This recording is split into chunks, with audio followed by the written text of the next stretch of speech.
Hello friends, this is Lindsay Satterfield, productivity trainer and coach, and I am going to try this again. I don't know what happened. I started and then all these videos came on. Anyway, let's try again. This is the great thing. You can always start over.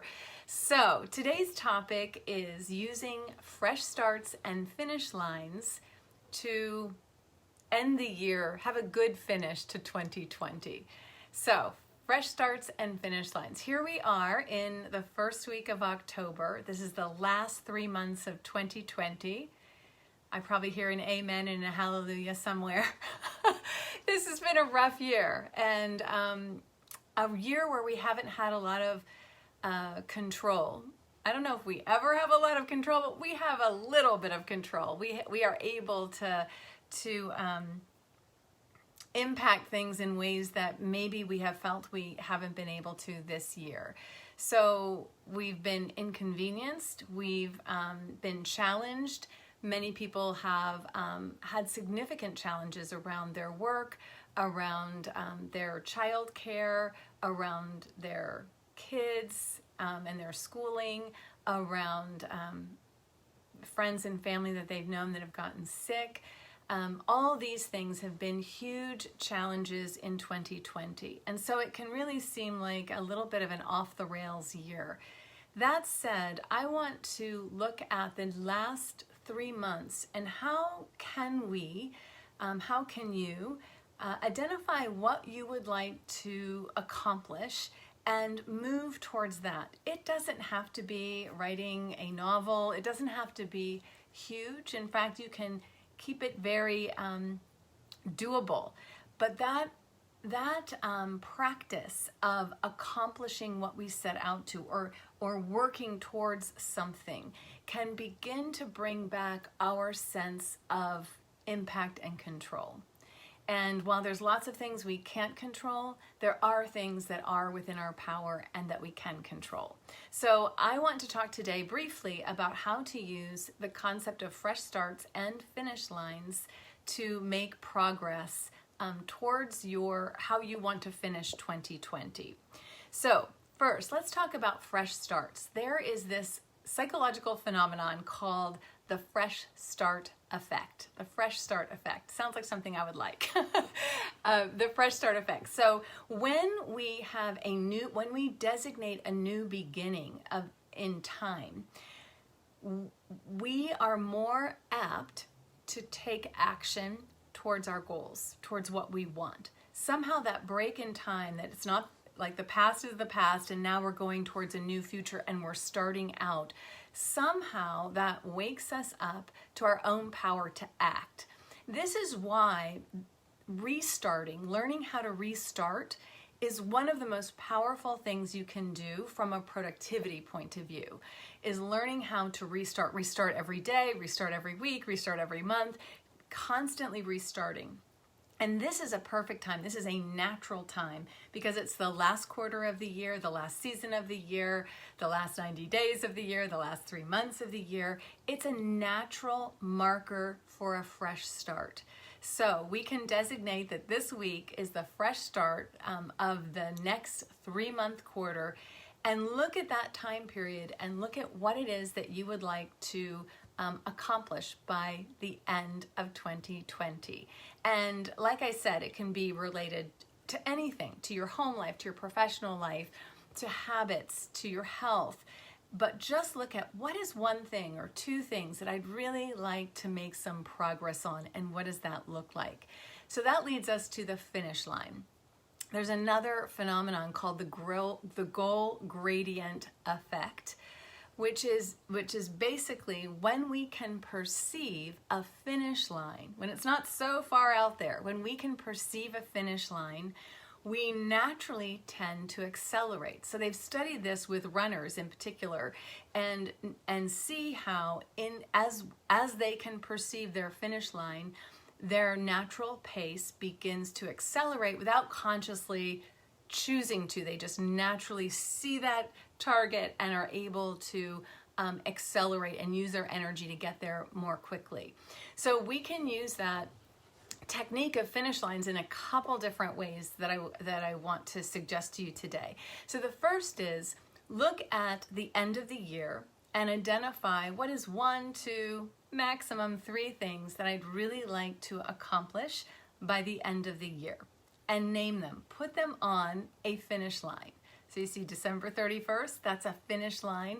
You're going to put that result on the finish line.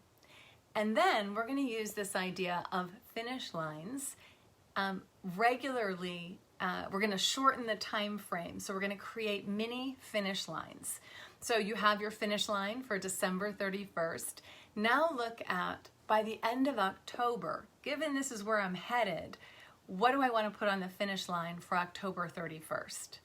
What is that interval, that next milestone that I want to reach in order to hit my target at the end of the year? So put a finish line on October 31st. In fact, you can just write these on a sheet of paper. December 31st, put a line across, what's on that finish line. October 31st, put a line across a sheet of paper, what's on that finish line. And then I suggest you use the finish line habit or the finish line technique. And that is that you look each week, you identify what is the one thing I most want to accomplish towards this goal at the end of the month, at the end of the year. What's one thing that I want to accomplish this week, and put it on that finish line. Friday, put a line on your finish line. What's on Friday? And just pick one thing.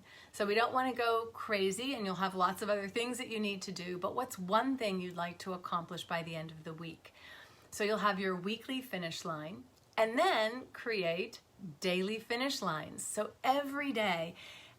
And my suggestion about the daily finish line is that you identify it the night before, so that you're not waking up sort of vulnerable to all the things that can grab your attention and take you off course. You want to set that finish line, because that finish line by the end of the day will strengthen your focus, and you'll get some of the effect of that goal gradient effect. You'll get some of the benefit of the goal gradient effect. So the night before, identify what do I want to put on the finish line for tomorrow, by the end of the day tomorrow, and start with whatever it is that you want to accomplish by the end of the year, and your target by the end of the month. So start with whatever that is. Then build in whatever else that you need to build in that's most important. Not your whole to-do list. Maximum 3 things.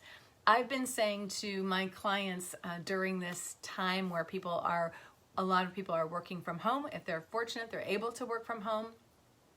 And I've been telling people to lower their expectations, just because of the kinds of demands people are experiencing. When we set ourselves up too much in terms of our expectation of what can be accomplished, that can have a reverse effect. We can start to feel like we don't have agency or impact, and that is demotivating. So we want to set ourselves up for success by really understanding what's that one thing I want to put on the finish line. And if you have 1 or 2 other things that you need to put there, put those as well. And so you walk into your morning and you already can see on that sheet of paper what your finish line is, so that you can strengthen your focus. So that is my suggestion to you. Use the goal gradient effect and the fresh start effect to reset for this last 90 days of 2020.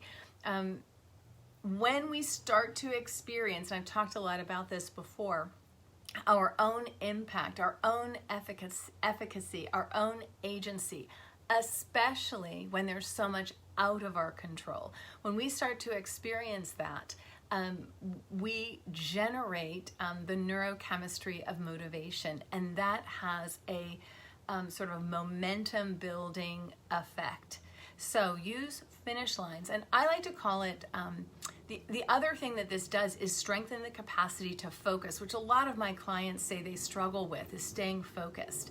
So this using a finish line and identifying that one most important thing is what I call target practice. It's daily target practice. It's looking at where I want to go and keeping my focus there. Yes, other things will come up. Yes, there are other demands. Oh my gosh, yes, there's email. But you've kept in your sights this this target that you have, this finish line. And in fact, in running, because y'all know that I love my Peloton app and I go running with the outdoor runs on Peloton, they often talk about the sighting technique, where when you're on a run, to create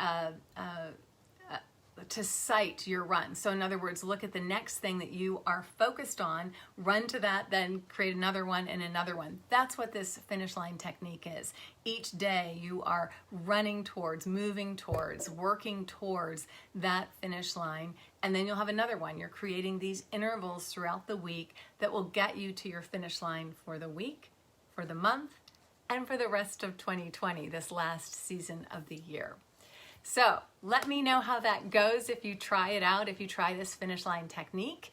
And also, if you want, in terms of that fresh start and kind of resetting, if you are interested in some quick things you can do to kind of reset your productivity, I have a free download that is back to productivity using the back to school idea. I'll put a link in the comments below wherever you're seeing this. I'll put a link so that you can access that if you want it. And I also want you to know that I am going to be doing a program at the end of the year, the last 6 weeks of the year, called Good Finish, Great Start. Because we're going to end good. Like, good is good enough, right? But a solid finish to 2020 so that we're really set up to have a fresh start in 2021. If you're interested in that, there's information on my website. You can sign up to just be the first to know about that program. I'll be announcing more about it about the middle of this month. So you can look out for that if that sounds interesting to you. Anyhow, hope you're having a great day, and I will see you next week.